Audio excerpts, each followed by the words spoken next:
Hello and a very warm welcome to our balcony tour.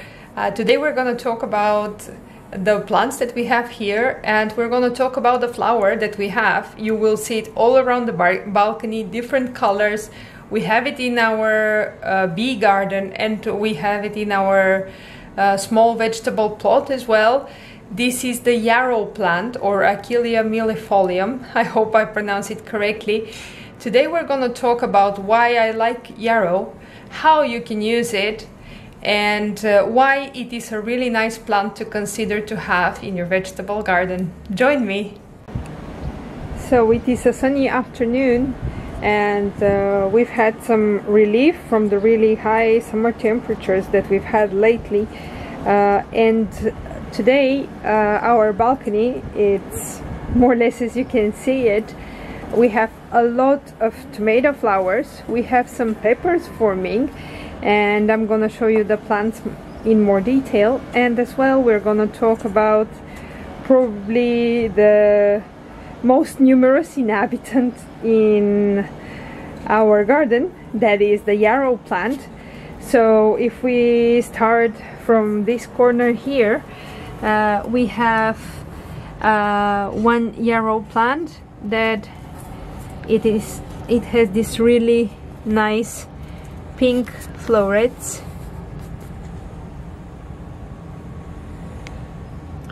We have several cultivars that well, probably it sounds like, oh my god, but I bought them in Lidl. There is no other place where I could really find any other of these plants. Lidl is like the place to go for really rare plants.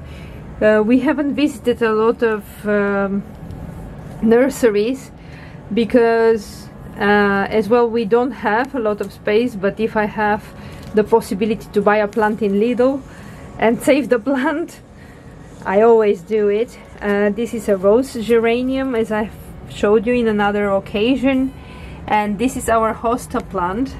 It looks wonderful with all the other inhabitants of the tiny pot. This one came from Lidl as well. Then we have our lemon trees. We have several of these and they're doing quite well.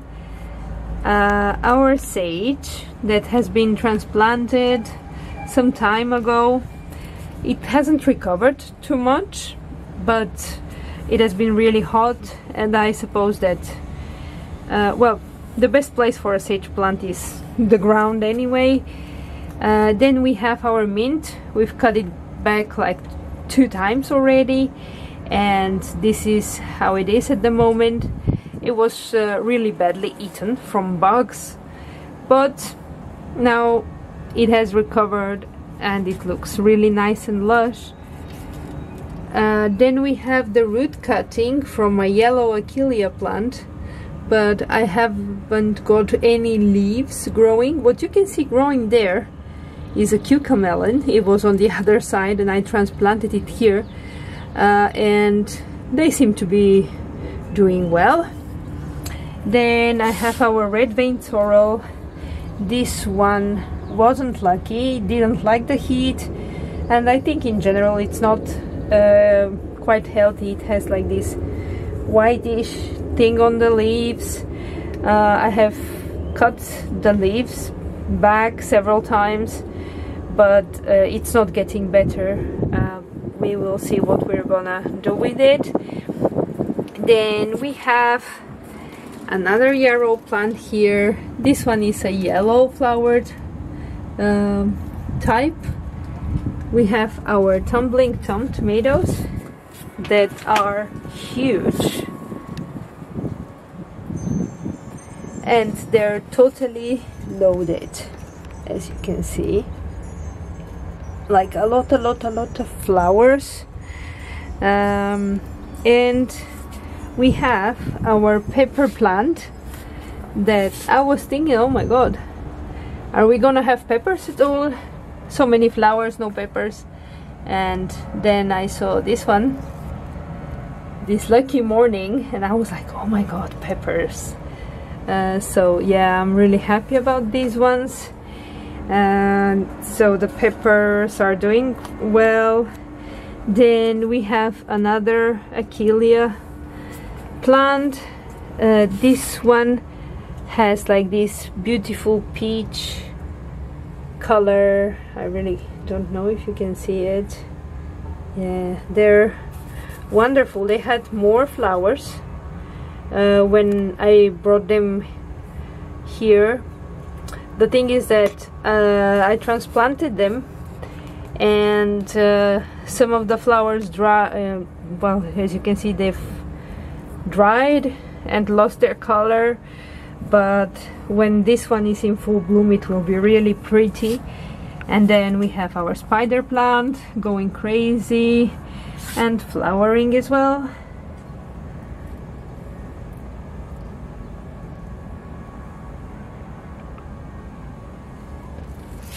They are very nice to see. These flowers actually give the opportunity for the plant to reproduce.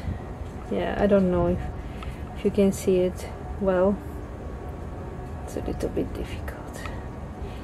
And then we have a couple of incense plants and a couple of other succulents that are doing more or less okay.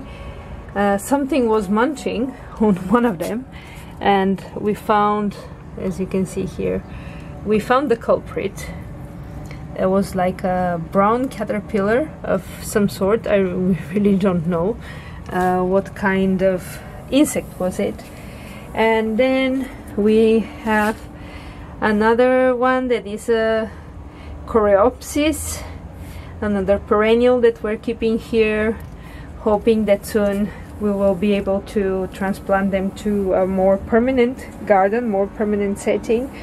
So yeah, these are our plants. At the moment we have 3 Achillea cultivars, as I told you. This is probably the most splendid one that is not planted in the ground. And Achillea is a very nice plant to have in the garden. You have a lot of benefits. First, because it's good for beneficial insects, not only for the bees, but for other insects as well, parasitic wasps, etc. As well, for what I've read, Achillea has a lot of properties for the soil. So if you don't have comfrey and you use Achillea for compost teas, it is probably one of the plants that it will be quite rich and can help your plants grow better. As well, you have a lot of medicinal properties. I remember when I was a child we would use a mouthwash from Achillea plants if you had gum bleeding, and the name of the yarrow, Achillea, supposedly comes from the Greek legend that Achilles, there was a Greek hero in the Trojan War, used this to help and heal the wounds of his soldiers. So it has some wound healing properties. It's good in case of stomach cramps and menstrual pain. You have a lot of resources online that you can check. Of course, I would really like to advise you, if you would like to use a plant, don't use just one source. Check several sources, read a lot of materials, contrast information. Of course, if you find a herb, never pick herbs from places that are contaminated or that could have possibly suffered some kind of contamination. For example, like dogs or cats' urine or feces. Yeah, be very responsible when you pick things from nature, or when you pick plants and you transplant them in your garden. Don't take everything. yeah, we have to be responsible always with whatever we do. So why have yarrow in the garden? First, because it's beautiful. Second, it is very easy to cultivate because it doesn't need a lot of water, and at the current situation that we are at, this is good. It is good for landscaping, so you can have some colored cultivars and you can have the normal white one, for example, as a lawn. So you will have a herb, a lawn, and a wonderful flower for the bees at the same time if you let it flower. And as well, if you check when it grows, there will be always on the sides of the mother plant, you will have these shoots which are the new plants. So it actually like runs in the ground, and whether like even if you have one root, it will eventually grow and create like these side shoots that are more plants.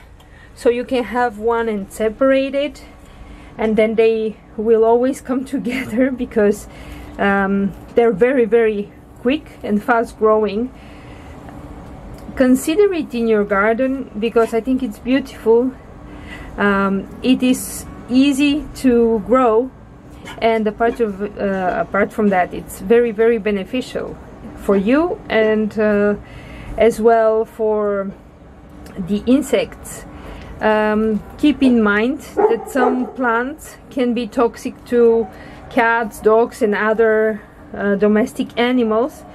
So make sure if you have animals as well to check whether they might be sensitive, whether they might be harmed by a plant. And as far as I know, for example, yarrow is toxic to cats or dogs, but of course you can always have it in a part of the garden where your pets won't access it, won't have access. So yeah, keep this in mind, and I hope you've liked our video. Check the plant. If you like to have it, check your nursery, or look at the roadsides where it's quite common. Common yarrow, it's white, the flowers are white, but they're really beautiful clusters of tiny flowers. You can find it in a lot of places.